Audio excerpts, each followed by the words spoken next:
Today, let's talk about the importance of being God-willed, not self-willed. I'm going to read from Titus chapter 1, verse 7, where we read, "For a bishop must be blameless as a steward of God, not self-willed."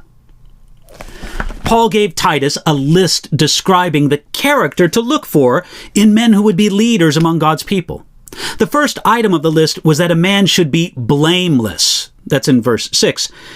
And we previously looked at that character quality, here repeated in Titus chapter 1, verse 7. Our focus in this verse is the phrase that an overseer, a bishop, a leader among God's people would be not self-willed. Self-will is the opposite of the nature of Jesus. Our Savior was and is the ultimate others-centered person, and a self-willed man or woman is a self-centered person. Jesus said that if anyone would come to follow him, he must deny himself. That's in Matthew chapter 16, verse 24. When Jesus said this, he added an important phrase: "If anyone desires to come after me, let him deny himself and take up his cross and follow me."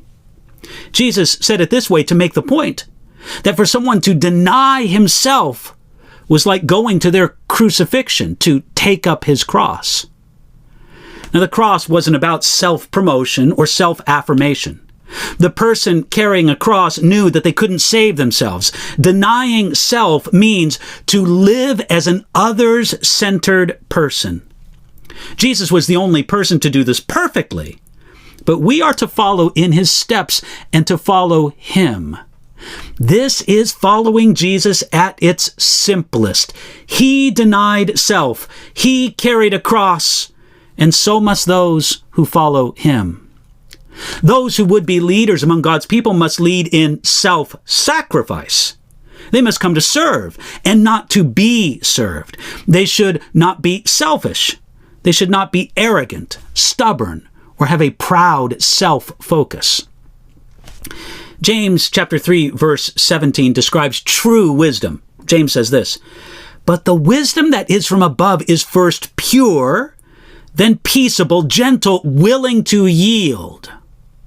Out of pure stubbornness, the self-willed man is not willing to yield.